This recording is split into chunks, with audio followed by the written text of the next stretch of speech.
right, welcome back to the Pack 9 show. Week 5 is in the books, and we are going to recap our games. We're going to start with the Green Bay Packers at Giants at Tottenham Stadium. And man, that was super disappointing to say the least. Completely shut out in the second half, other than a safety that we didn't even Safety. cause. And Yeah. really, my biggest gripe about the whole thing is the amount of carries that Aaron Jones and AJ Dillon got. They're like the two best offensive options on our team right now. And Aaron Jones is only getting 13 carries, and AJ Dillon got 6. And Yeah.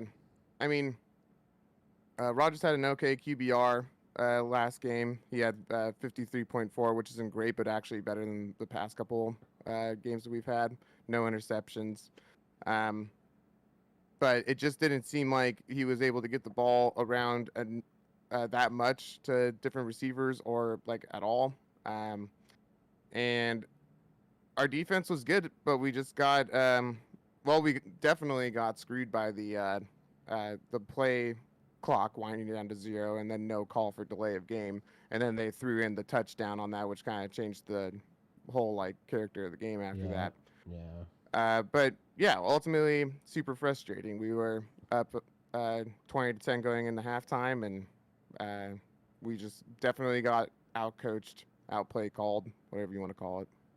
Yeah. That was a rough one. Watching it from the Packers' perspective, for me, what stood out was the time of possession in the second half. If you look at the drives, they started off with an 11-play, 7-minute drive. Then Packers respond with a 7-play, 4-minute drive, almost 5 minutes. Then the Giants have a 15-play, 8-minute drive. And then the Packers respond with a 3-play, 0 yard, 26-second drive. Like, it was, the time of possession was, to me. And then the Giants scored another touchdown after that. So they had all the momentum and they were keeping Rodgers off the field, which is how you beat a good quarterback like that. And I was shocked. I was shocked. I actually woke up for this game, and I couldn't go back to sleep. So I actually watched it. It was like I was shocked that the Packers couldn't respond. Do you think that that's the coaching, or what do you think's going I on really think here? it's play calling. Like I said, we're just not utilizing our run game, which is probably the best part of our offense right now. And Mm-hmm. if we can actually do that, I mean, we've had some issues early in the year, I guess, just waiting for Bakhtiari, but uh, him and um, oh, I'm blanking on another offensive lineman's name, but he was like switching series with that guy, and All right. why? Like he's one of the best offensive linemen in the league, and we really really need him to get our rush game going. Yeah. So I don't really understand the scheme right now. With us trying to like will these wide receiver twos at best receiving core to like play better. But Rogers is not firing on all cylinders right now, and really, I think we need to do a better job of keeping control of the game, time of possession, using Rogers, as an asset and a tool to get those short yard plays. But most of the time, we should be running the ball. I just don't understand. Yeah, and maybe they're preserving their running backs for December football, January. Maybe that's what they're thinking, but I I mean, with our combo of AJ Dillon uh, and Aaron Jones, though, like they should be able to rest each other enough to right. be all right at least until our bye week, and um, that it's a long season after that. But Yeah, so yeah, very very interesting. We'll see how they if they can turn things around this week. what do you have to say about the Niners and Panthers game? The Niners Panthers game was great.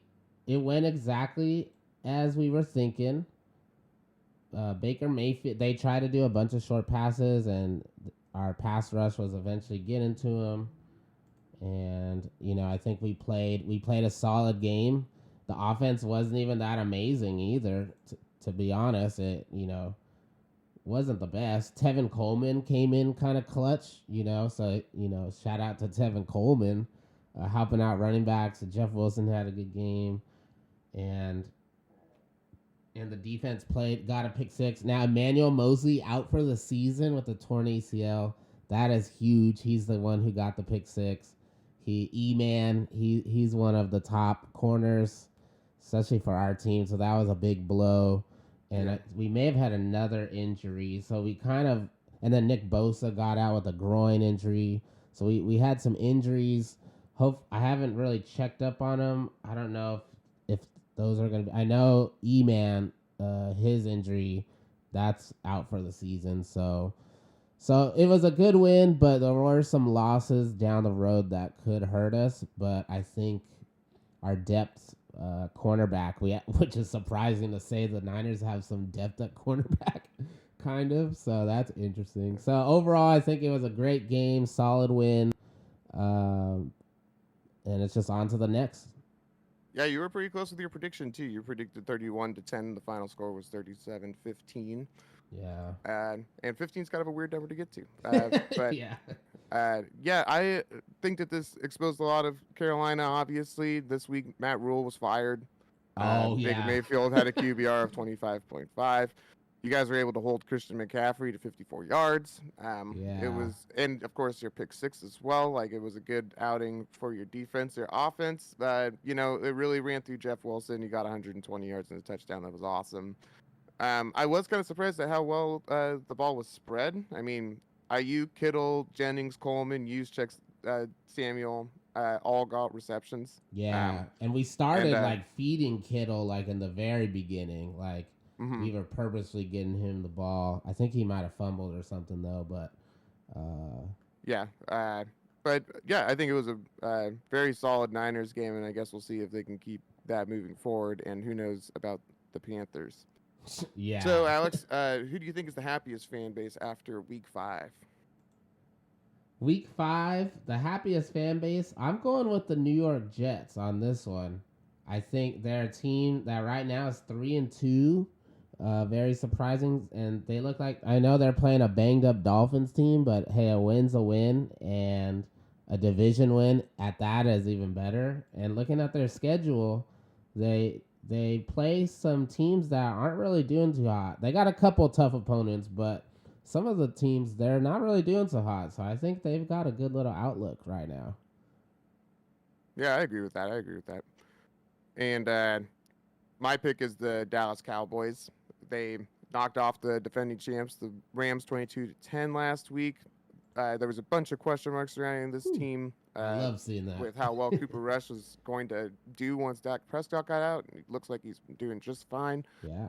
I think Cowboys fans are ecstatic, really, because this is better than they could have hoped for, really. Yeah, and I mean, and I think it's going to the defense, and once Dak gets back, I mean, they should get better, right? So I mean, this is going to be an interesting, tough team to deal with in the NFC. Mm-hmm. Yeah, we'll see how they do in their division, especially because now the Giants are 4-1 and the Eagles remain undefeated. Yeah. Spicy little conference right now. Yeah. What is going on? And who do you think the saddest fan base is this week? There's a lot. There's a lot. There's a lot. There's some sad football teams right now. I think it was hard to choose just one, but if I'm going with, and I don't even remember if this is the one I originally said, but I'm gonna go with the Raiders. I just knew when they went up 17-0, I knew they were gonna lose, and I couldn't even tell you why. But I just literally knew, like, I don't know, man. And going for two, I heard some arguments about going for two and putting pressure on. I've heard something that it's like, okay, maybe that was questionable, but I'm sure the fans hate that. And now Devontae Adams is over here wrecking people off the field. Well, I guess he was still on the field. Anyways, but yeah, the Raiders. A misdemeanor post game. Yeah, so Raiders not looking too happy. I'm sure a lot of their fans already gave up. Yeah, that call at the end, I believe, was pretty questionable.